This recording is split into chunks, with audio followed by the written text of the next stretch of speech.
네, 여러분 안녕하세요. 만나서 반갑습니다. 부목사 이동욱입니다. 오늘도 주님이 주시는 놀라운 은혜를 확실히 붙들고 돌아가는 이 밤 저녁 시간 되시기를 바랍니다. 기회, 흔히 그 기회라고 하는 것에는 뒤통수가 없다라고 사람들이 이야기를 합니다. 지나간 기회는 그만큼 잡기가 쉽지 않다라는 것을 의미하는 것이겠지요. 그래도 사람이 살다 보면 그 인생에 한두 번 정도는 기회가 온다고 합니다. 어떤 사람은 그때 그 기회를 잡았어야 됐는데 그건 못 잡았다고 후회를 합니다. 그때 그 땅을 내가 샀어야 됐는데 그러지 못해서 후회가 되고요. 또 어떤 사람은 그때 그 사람을 내가 잡았어야 됐는데 잡지 못했다고 후회를 하기도 합니다. 여러분들에게는 그런 기회가 온 적이 있으신지요? 아니면 아직도 그 기회를 기다리고 계시는지요? 복권, 로또 복권 그거 사는 사람들은요 전부 다 그런 생각 가지고 산대요. 언젠가는 나에게도 기회가 오지 않을까, 이런 마음 가지고 산다고 합니다. 제가 과거에 바다에서 서핑을 좀 배워본 적이 있습니다. 오래는 못 배웠고 짧게 배웠습니다. 조그만 배에 두 발을 올려서 파도를 타는 그런 운동입니다. 그때 저를 가르치는 강사가 저에게 이야기하기를 좋은 파도는 쉽게 오지 않는다, 그런 이야기를 해주셨어요. 천천히 파도를 기다리라는 뜻으로 저에게 그 얘기를 해준 것입니다. 기회라는 것도 마찬가지 아니겠습니까? 남들에게는 다 오는 것 같은데 그 기회가 쉽게 나한테만은 오지 않는 것 같아요. 그래서 어떤 사람은 기회만 기다리다가 한평생 그냥 계속 기다리기만 하다가 또 기다리다가 그냥 기다리다가만 끝나는 인생도 있고요. 또 어떤 사람은 그 기회를 잘 잡아서 대단한 성공을 거두기도 합니다. 실제로 우리 주변에 성공했다고 하는 사람들을 여러분들 한번 살펴보세요. 우리가 그의 모든 삶을 다 이해할 수는 없지만은 그 인생에 결정적인 기회들이 있었다라는 거예요. 그러나 그 당시에는 본인조차도 그게 기회인 줄 잘 몰라요. 다만 주어진 상황에 내가 최선을 다하고 할 수 있는 일들을 그냥 열심히 했을 뿐인데 그 열매가 너무나도 풍성하고 달콤한 것이지요. 그리고 나서 이제 생각을 해보니까 그때가 나한테는 정말로 좋은 기회였구나, 이렇게 고백을 하는 것은 다 비슷비슷한 것 같습니다. 자, 오늘 우리가 느헤미야를 살펴볼 텐데요. 지난번에도 말씀드렸다시피 느헤미야의 삶이 순탄하지는 않았습니다. 낯선 나라에 포로로 끌려왔고요. 낯선 곳에서 또 낯선 언어로 이야기를 해야 되는 그런 상황이었습니다. 나중에 때가 되면 다시 우리 고향 땅에, 내 살던 동네에 갈 수 있지 않을까, 이런 희망을 품어보기도 했지만 들리는 소문도 영 좋지가 않았어요. 내가 살던 육의 고향, 그 집도 다 파괴가 되었고요. 영의 고향, 예루살렘 성전도 다 무너져 버렸습니다. 그래서 느헤미야는 고향 땅, 또 그리고 예루살렘 성전을 위해서 몇 날 며칠 동안 기도를 했다고 제가 말씀드렸어요.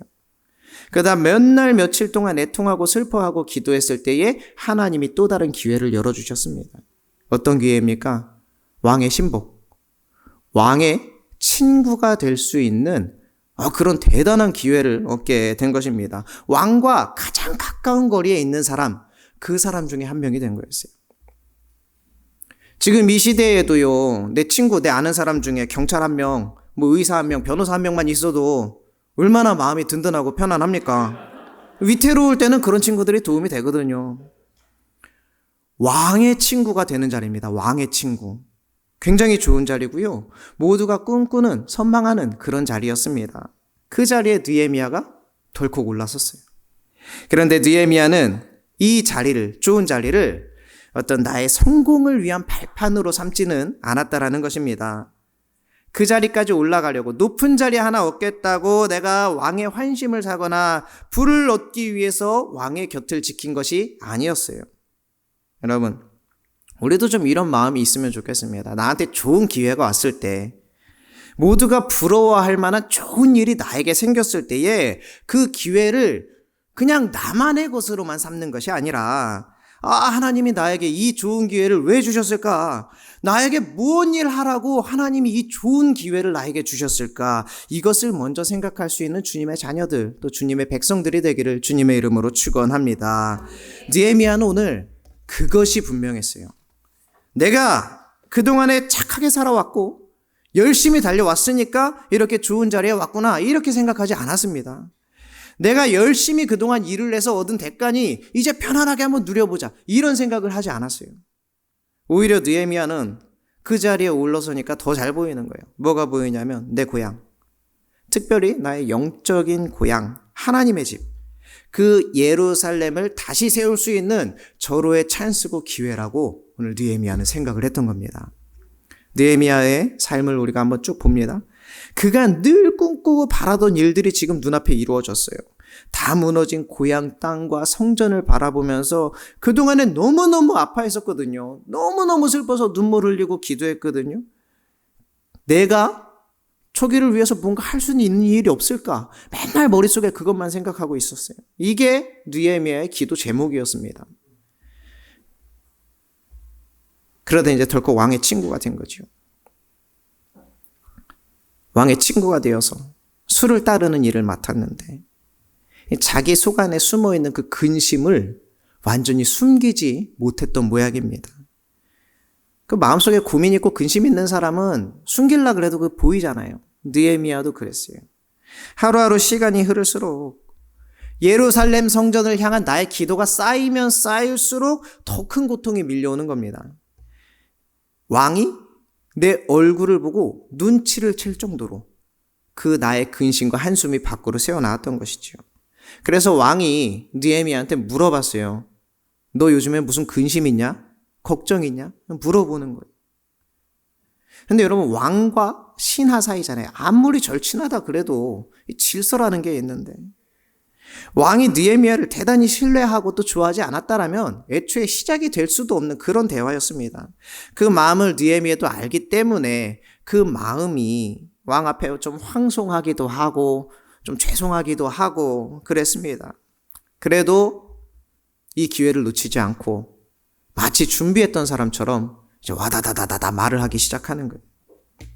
사실 내 고향 땅 다 무너지고요, 성문들도 다 불에 탔는데 나 혼자만 여기에서 어떻게 잘 먹고 잘 살 수가 있겠습니까? 그런 이야기를 왕 앞에 하는 것이죠. 지금 왕이랑 친구 된 지 무슨 몇 년 된 것도 아니에요. 며칠이나 됐다고. 신하가 왕 앞에서 얼굴을 잔뜩 찌푸리고 한숨 푹푹 쉬면서 신세를 한탄한다라는 것은 결코 쉬운 일이 아니었습니다. 왕이 느헤미야를 좋아하지 않았다면 바로 쫓아냈을지도 몰라요. 이놈 자식이 표정 관리도 못하고 말이야, 내 앞에서 한숨 푹푹 쉰다고 내보냈을 거예요. 그런데 왕이 먼저 말을 꺼냈습니다. 그래, 그러면 네가 무엇을 원하느냐 물어보는 거예요. 너무나도 고맙죠. 내가 뭐가 부탁할 게 있어가지고 쭈뼛쭈뼛거리고 말을 할까 말까 고민하고 있는데, 응? 뭐가 필요하냐고 선뜻 먼저 물어봐주고 내가 도와주겠다고 얘기를 해주면은 걱정했던 마음들이 싹 녹아내리고 고마운 마음은 더욱더 커지겠지요.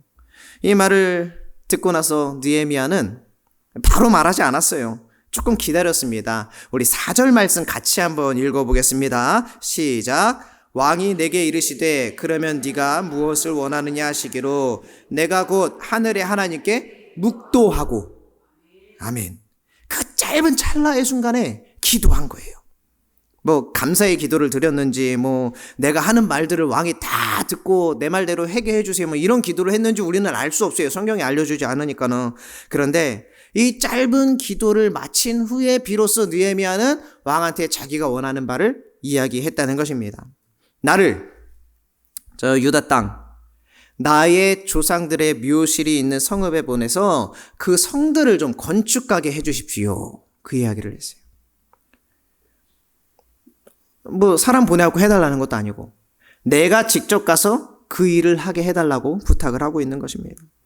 이미 느헤미야는 자신이 무엇을 해야 되는지, 그리고 또 어떻게 해야 되는지 머릿속에 다 그리고 있었나 봐요. 그곳에 직접 가서 일해야겠다라고 이미 마음속으로 생각을 하고 있었고요. 무엇이 필요한지를 다 이미 계산기 다 뚜렷을 놓고 그러고 있었던 거예요. 다행히도 왕은 어떻게든 도와주려고 애를 씁니다. 이 둘의 관계가 참 보기 좋지요.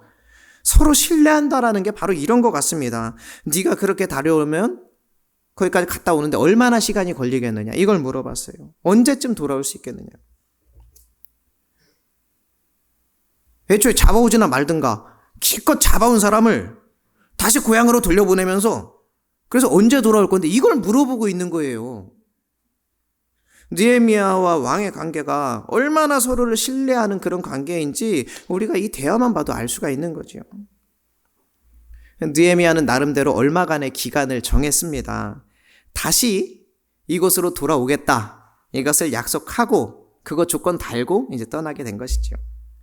여기까지만 해도 사실은 너무너무 고마운 이야기예요. 왕한테 너무너무 감사하죠. 그런데 느헤미야는 어려운 이야기를 또 하나 끄집어냅니다. 아마도 이번 기회 없으면은 또 이거 해달라 저거 해달라 계속 얘기할 수는 없잖아요. 아마 이번 기회에 얘기를 하고 가야 되겠다, 그런 생각을 했는지도 모르겠습니다. 일단은 제가 유다까지 가는 동안에 무사히 갈 수 있도록 가는 길에 있는 관리들에게 일단 편지를 좀 몇 장 써주시고요. 그 다음에 왕실에서 관리하는 숲이 있는데 그거 관리하는 사람에게 얘기해가지고 나한테 나무 좀 대주라고 그 얘기를 하라는 거지요. 왜냐하면 그 나무 가지고 가서 문짝도 짜야 되고 성벽도 쌓아야 되고 그리고 내가 살 집도 마련을 해야 되니까 그것까지 달라고 하는 거예요. 왕이 해줄 수 있는 게 어디까지, 무엇까지인지도 이미 알고 있었던 거예요. 그리고 그곳에 가는 동안에 있을 위험도 이미 머릿속에 생각을 하고 있었습니다. 게다가 지금 내가 당장 가지고 있는 것이 아무것도 없으니까 집을 지을 나무까지 허락해달라고 부탁을 했어요. 대단하지요. 정말로 느헤미야 대단하지요. 간도 크고 잠깐 다녀오라고 허락해주는 것만 해도 너무너무 고맙고 감사한 일인데 이렇게 구체적으로 이것 달라 저것 달라 이렇게 얘기할 수 있는 것은 사실 이미 느헤미야가 굉장히 오랫동안 준비해온 일이라는 거예요. 그리고 느헤미야는 고백하기를 뭐라고 고백하냐면 하나님이 선하신 손길로 나를 잘 돌봐주셔서 왕이 나의 청을 들어주셨다, 이렇게 고백을 하고 있는 거예요. 무엇이 느헤미야의 입을 열어서 이렇게 거침없이 좀 뻔뻔하게 이렇게 부탁을 할 수 있게 하였을까요? 우선은 그 마음 가운데에 성전 재건을 향한 열정이 이 안에 가득 들어차 있었다라는 거예요. 성전이 다 무너졌다라고 하는 그 소문은 오히려 느헤미야를 더욱더 하나님께 나아가게 하는 그런 계기가 되었습니다. 그런데 금식을 하다 보니까 하나님 앞에 엎드려가지고 기도를 계속 하다 보니까 너무너무 가슴 아프고 속상해서 하나님 앞에 기도만 할 게 없고 그거밖에 없어 기도만 하다 보니까 오히려 절망이 바뀌어서 이 안에 소망이 생기기 시작하는 거예요. 여기 주저앉아서 속상해하지만 말고 안타까워하지만 말고 그 일을 내가 지금 가서 해야 되겠다, 이런 생각이 들었던 겁니다. 항상 하나님은 그 일을 위해서 눈물 흘리는 사람, 그 사람 들어가지고 사용하셨어요. 오늘 느헤미야처럼 성전 재건의 일뿐만 아닙니다. 교회의 일도 마찬가지입니다. 그리고 또 선교의 일도 마찬가지입니다. 그 일에 대해서 자신감 넘치는 사람이 아니라 그 일에 대해서 눈물 흘리고 기도하는 사람을 하나님은 들어서 사용하신다라는 것을 우리가 반드시 기억하기를 바랍니다. 여러분, 내가 무슨 교회를 위해서 주님을 위해서 봉사한다라고 하는 거는요, 뭐 대단한 달란트가 있고 일을 굉장히 잘한다, 효과적이다, 이런 게 아닙니다. 신앙생활 잘한다고 하는 게 그저 교회 오랫동안 다녀가지고 기도하는 거, 찬양하는 거 익숙해졌다? 그거 아닙니다. 교회 일이들 그래요. 여러분, 익숙함이나 자신감으로 교회 일이 굴러갑니까? 그렇지 않다라는 거예요. 기도와 눈물과 순종으로, 그런 마음으로 우리가 주님의 일 감당하는 것입니다. 여러분, 우리에게요, 그런 마음이 있어야 돼요. 기도하는 마음, 눈물 흘리는 마음, 그리고 순종하는 마음. 여러분, 각 가정마다 여러 가지 기도의 제목들이 있을 거예요. 간절히 기도하시기 바랍니다. 정말로 우리가 간절하다면은요, 오늘 느헤미야 보세요. 눈치 볼 게 없어요. 그럴 상황도 형편도 안 되거든요, 지금. 느헤미야처럼 염치불구하고 다 말하는 겁니다. 느헤미야는 지금 예루살렘을 다시 세워야 된다라는 그 거룩한 사명에 사로잡혀 있었어요. 그래서 느헤미야는 자기에게 온 이 단 한 번의 기회를 놓칠 수가 없었던 겁니다. 여러분, 우리도 마찬가지입니다. 우리 인생도 마찬가지. 정말로 간절하다면, 내가 진짜로 간절히 바라는 게 있다면은 나의 체면이나 나의 형편 이런 것들이 내 눈에 보이지 않아야 돼요. 그가 왕 앞에서 그렇게 말할 수 있었던 거는 느헤미야 이 안에 진짜로 들어있는 진실된 열망이었고 간절한 기도의 제목이었기 때문에 이 일을 할 수 있었던 겁니다. 기도하면서 얼마나 많이 읊조리고 얼마나 많이 되뇌었겠습니까? 기도하면서 내가 무엇이 부족한지 얼마나 처절하게 알았을 거고 현실적인 문제들이 얼마나 많은데 그건 놓고 매일매일 기도했을 거예요. 하나님께 매일매일 기도했어요. 그러니까 우리도 맨날 교회 나와가지고 주시옵소서 이렇게만 하는 것이 아니라 구체적으로 나의 필요와 형편과 상황을 하나님께 아주 구체적으로 여러분들 다 아뢰시고 무엇이 필요한지 말씀하셔야 되는 거예요. 그냥 난 잘 모르겠고 우리 가족이나 잘 되게 해주십시오. 이렇게 하면 안 되고 우리 아들 장가가게 해주십시오. 특별히 믿는 사람 만나게 해주십시오. 아주 구체적으로 기도하는 거예요. 무엇이 필요하고 또 어떤 것이 마련되어 있는지에 대해서 철저히 기도하면서 준비를 해야 하는 것입니다. 그리고 간절한 기도의 제목이 우리에게 있다면 나도 준비를 철저히 해야 되겠지요. 복권에 당첨되게 해달라고 맨날 기도하는 사람이 있는데 정작 복권을 한 번도 안 사요. 여러분, 기도와 기대를 헷갈리면 안 됩니다. 기대라는 거는요, 그냥 가만히 앉아서 기다리면 돼요. 할 일이 없어요. 그게 내가 기대하는 겁니다. 그런데 우리의 기도는 반드시 응답하신다는 어떤 확신을 가지고 우리가 드리는 건 아니겠습니까? 여러분 안에 간절한 기도와 제목들이 있다면은요, 그것이 꿈이나 어떤 기대만으로 끝나게 내버려 두지 마시고 그 기회에 하나님이 나에게 틱 하고 주셨을 때 거침없이 일할 수 있도록 여러분들 내 안에 준비가 되어 있어야 돼요. 스스로 훈련을 계속 시키는 거예요. 기회는 준비된 사람. 다시 말하면 기도하는 사람에게 찾아오는 줄로 믿습니다. 그리고 또 하나 중요한 것은요, 바로 하나님께서 도우신다라는 확신. 그 확신이 느헤미야에게 있었던 거예요. 그래서 느헤미야는 좋은 기회가 좋은 결과를 이끌어냈다 이렇게 고백한 것이 아니라 하나님의 선한 손이 나를 도우셨다 이렇게 고백을 할 수 있었던 것입니다. 기껏 하나님이 좋은 기회를 나에게 주셨는데 이게 그동안에 내가 다 잘해가지고 그동안 내가 얼마나 노력을 해가지고 이런 결과를 얻었구나 이렇게 착각하지 말라는 거예요. 오늘 느헤미야가 우리에게 보여준 모습들을 보면서 그동안 오랜 세월 기도해온 우리의 기도의 제목들, 그냥 마음속에만 머무르는 꿈에서만 멈추는 그런 것들이 아니라 그것이 현실이 되도록 내가 어떻게 기도하고 어떻게 준비하고 나아가는지 여러분 도전 받으시기 바랍니다. 느헤미야는 무너져가는 것들을 보면서 눈물 흘리는 사람이었어요. 그러나 그냥 슬퍼서 그냥 주저앉아가지고 눈물 흘리는 것으로 그치지 않았고요. 그것이 바로 하나님께 엎드리는 이유가 됐습니다. 그 눈물이 곧 기도가 되었고 그 기도가 느헤미야를 준비하는 사람, 준비된 사람으로 만들어준 것입니다. 여러분, 우리 이 땅에, 이 세상에 무너져가는 것들이 너무나도 많아요. 아이들이 어른들의 학대에 무너지고요. 또 가정들이 무너지고요. 또 어떤 사람들은 교회가 무너진다라고도 얘기해요. 우리의 자녀들이 세상 앞에 무너지고 있습니다. 돈 앞에 무너지고 있어요. 속절없이 쓰러지고 있어요. 이 무너지는 것들을 보고 먼저는 우리가 눈물을 흘릴 줄 아는 그런 사람이 되어야 합니다. 그리고 그 눈물은 기도가 되어야 하고요. 그 기도가 하나님의 역사를 준비하는 우리의 모습이 되기를 바랍니다. 제가 부임하고 나서요, 우리 담당하고 있는 교구의 그 교적부를 이제 하나하나 다 살펴보고 있습니다. 그런데 가만히 살펴보면은 가장 많이 나오는 기도의 제목들이 뭐냐면은 우리 가족, 특히 남편, 우리 자녀들 구원받게 해주세요. 이 기도의 제목들이 너무나도 많더라고요. 여러분, 그것을 위해서 눈물 흘리고 기도하시기 바랍니다. 아주 구체적으로 기도하세요. 그리고 준비도 철저히 해야 됩니다. 기도가 없으면은, 준비가 없으면은 어느 날 갑자기 남편이나 자녀가 교회 가자고 할 때 당황해요. 내가 맨날 기도했는데도. 여러분, 당황하는 거하고 황당한 거하고 그 차이를 좀 아세요?